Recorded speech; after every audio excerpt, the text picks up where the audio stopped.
One name in the lips of a lot of Galatasaray fans is that man, Victor Osimhen.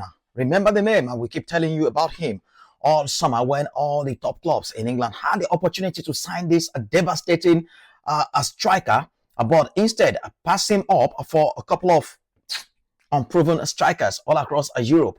And now some of those strikers are struggling. Victor Osimhen just returning from an ankle injury, put up a man of the match performance against Liverpool in the Champions League tonight to condemn Liverpool to their second straight defeat. Now, in all competition, having lost to Crystal Palace 2-1 in the Premier League, which ended their 100% start to the new season. Victor Osimhen, what a player, what a striker. He was a thorn in Liverpool's flesh all night. Gave Virgil van Dijk and Ibrahima Konate all sort of problem. His pressing is second to none. It's top notch. It's more like that gang pressing. That is the sort of pressing we would have been enjoying right now in the Premier League. Victor Osimhen, what a player. He just came back from injury and he put up a man of the match showing against Liverpool. They didn't even put a foot wrong, like he's been gone for weeks since the last international break. This was his first game back for Galatasaray, and what a performance, what a player, a proper center forward play. I'm not even forgetting about the goal. I'm not even talking about the goal which won the game for Galatasaray over Liverpool in the end, but his all-round play, his work rate, his positioning, his pressing, ball control, speed, pace, he's got it all. And I keep saying it here. I don't know why a lot of top clubs, it's beyond me anyway, why these top clubs didn't come for him in the summer. That's a top 3 striker right there in world football. And they signed some ridiculous strikers who are not even up to scratch for even more money than they would have signed Victor Osimhen. Well, we all saw that evidence today against Liverpool in the Champions League. What a winner, a player. His solitary goal condemned Liverpool to their first Champions League defeat of the season. So plenty of problems now.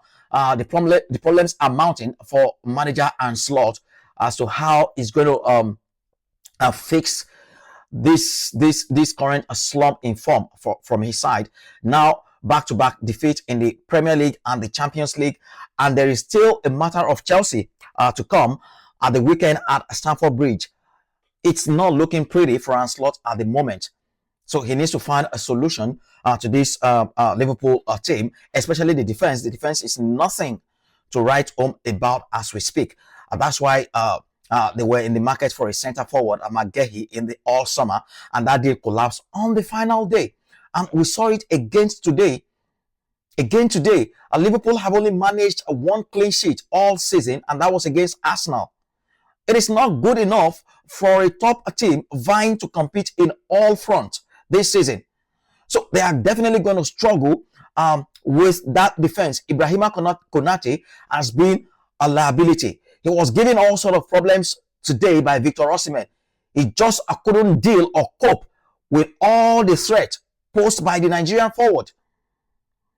So perhaps in the January transfer market is another time for Arne Slot and Liverpool to dip their hands into their pockets and look for a decent cover in defense, especially that centre-back position, because Ibrahima Konate is not working at the moment. With Van Dijk, I don't know what happened to him. He was a rock-solid defender last season, but all this season, he's been all over the place, costing Liverpool, costing them games. And that story will continue if it is not fixed in January.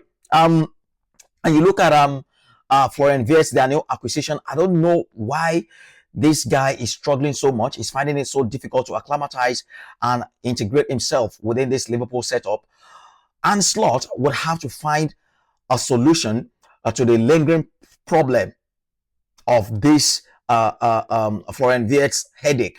Really, how does he fit in? How does he integrate with this Liverpool side?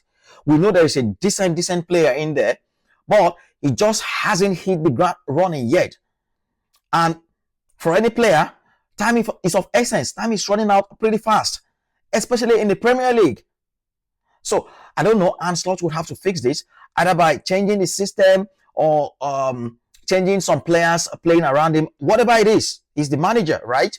But they need to fix and solve this Florian Wirtz's headache, this Florian Wirtz's conundrum, because we know there's potential there. We saw him at the Bundesliga. A good player can't go bad overnight, but they need to find a way to make this guy playing well again.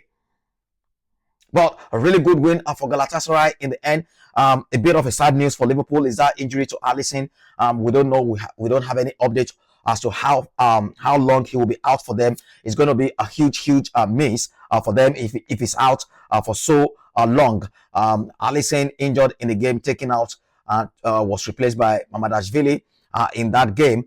They've got Chelsea coming at the weekend. Chelsea themselves won 1-0 against Benfica today. It was a losing return for the special one, Jose Mourinho, back to the side that he won so many trophies with there at Stamford Bridge. It was an emotional return for Jose Mourinho, but an own goal condemned Benfica to a slim one-goal defeat against Chelsea. Chelsea for themselves will take a lot of positives and encouragement from this slim win, and then going into the weekend, that crucial game against Liverpool, because Chelsea themselves now have now lost 3 games in 4 matches.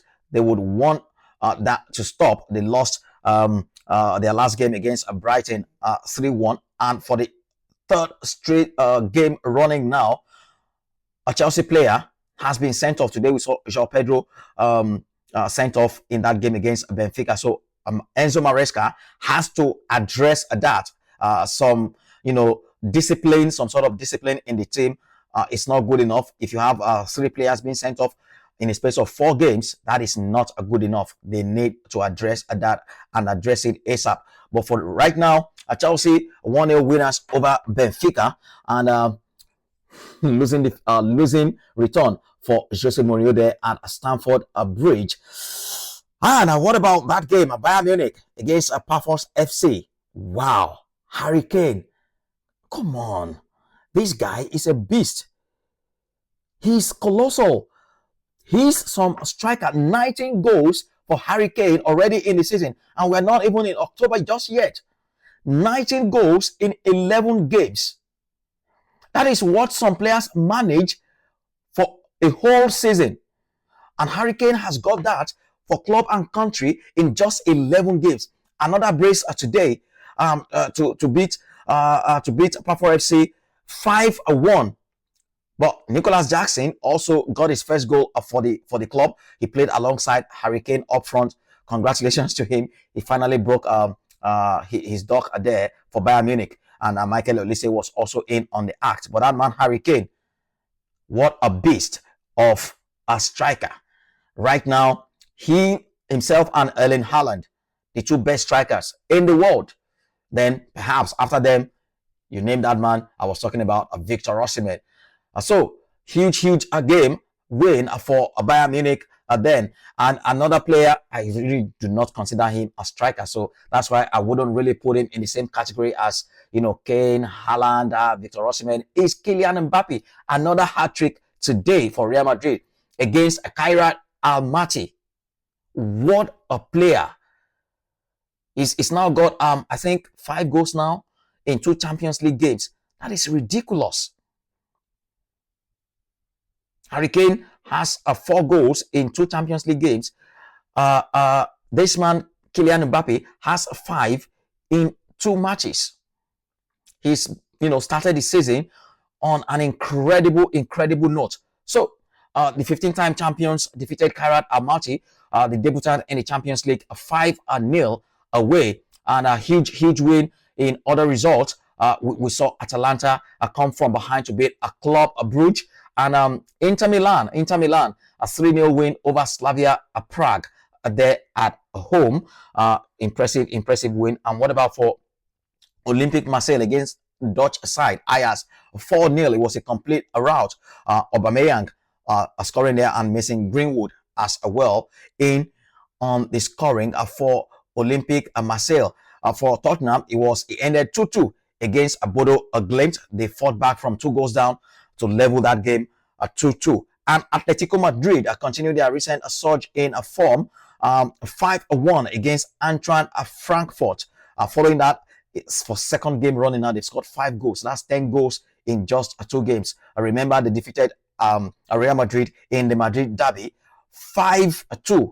And in the Champions League today, again against German side Eintracht Frankfurt, it ended 5-1. So huge win for Diego Simeone's side. So plenty more actions to come in the Champions League then tomorrow. And some of the big guns like Arsenal, Manchester City, Paris Saint-Germain against Barcelona are all on the lineup, on the menu for you in the Champions League.